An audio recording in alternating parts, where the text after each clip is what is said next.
Salut tout le monde et bienvenue dans la cave du Mills. Aujourd'hui dans l'épisode numéro 6 de la case de trop, on va parler d'ACAD. On va donc parler d'invasion extraterrestre et de calcul de probabilité. C'est parti mon pote.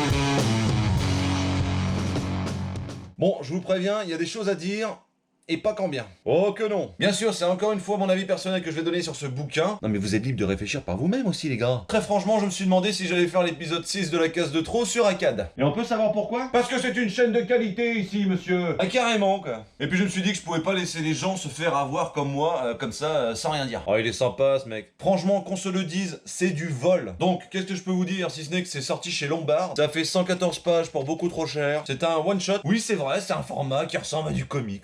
C'est scénarisé et c'est dessiné par Clarks qui a fait entre autres Mélusine. Mais non, pas la bière, crétin.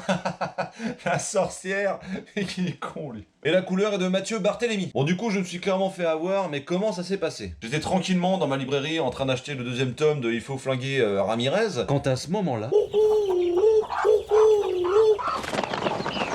Je l'ai aperçu en bout de rayon. Bon bah je l'ai pris et j'ai lu la 4e de couverture. Une invasion extraterrestre sème le chaos sur Terre. Les armes conventionnelles semblent inoffensives. Dans une tentative désespérée, le gouvernement américain expérimente un traitement chimique sur 5 adolescents. Objectif, augmenter leur intelligence jusqu'à un niveau surhumain. Ils pourront ensuite inventer l'arme qui nous sauvera tous, sauf s'ils deviennent eux-mêmes incontrôlables. Et n'importe qui serait tombé dans le panneau. Du coup je me dis mais génial, c'est pour moi ça. Oh banco. De la science-fiction et des adolescents camés à mort. Oh là là mon pote. Si tu savais, mon pote. Bon, du coup, cette fois-ci, on va commencer par les plus. Le format et l'impression sont de bonne qualité. Le début de l'histoire est plutôt bien amené. On comprend vite la situation globale et les intentions du gouvernement. Entre la 4e de couverture et le début de l'histoire, on se dit, mais génial, ça va friter en tous les sens dans un monde post-apocalyptique en plus. Y a des sacrifices humains, du drama. Putain, c'est génial, quoi. Bah non, que dalle. Place au moins, mon pote. Le dessin, pour ma part, je trouve qu'il y a très peu d'applications au niveau du dessin. Bon, écoute, Mille, c'était un peu dur là. Des décors de fond unicolores pratiquement partout. Il n'y a presque pas de détails, voire pas du tout de détails en fait dans les bâtiments, dans les véhicules, dans la ville. C'est vide comme dans les bars en ce moment.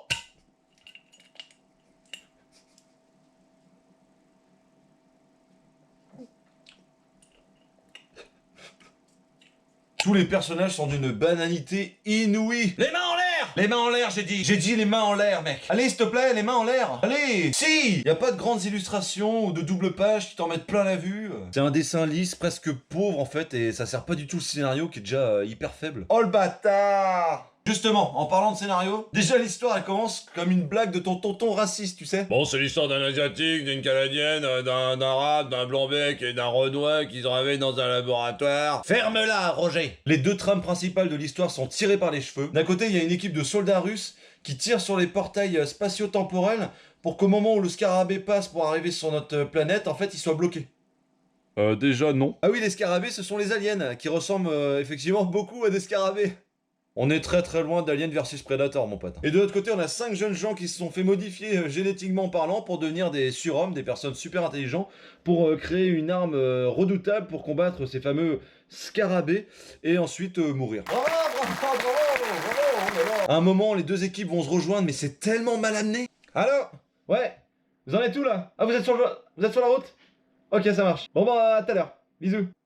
L'invasion extraterrestre des scarabées volants, complètement inoffensifs, qui au passage ont le charisme d'une huître, qui capturent des territoires de façon complètement aléatoire. Pourquoi ils tuent pas et ils bouffent pas tout le monde? C'est complètement bidon comme invasion. Mais personne fait ça. Sur 5 jeunes surdoués, il y en a 2 qui sont utiles. Les autres ne parlent pas et ils servent tout simplement d'ameublement dans ces grandes pièces complètement vides de détails. Les recherches du scientifique qui chapeaute tout est complètement bidon. Trafiquer le cerveau humain pour que celui-ci crée des calculs de probabilité pour créer une arme anti-scarabée.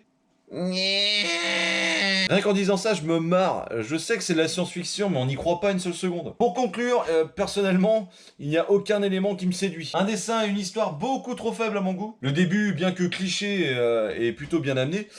Par contre, après, c'est déception sur déception, et de page en page.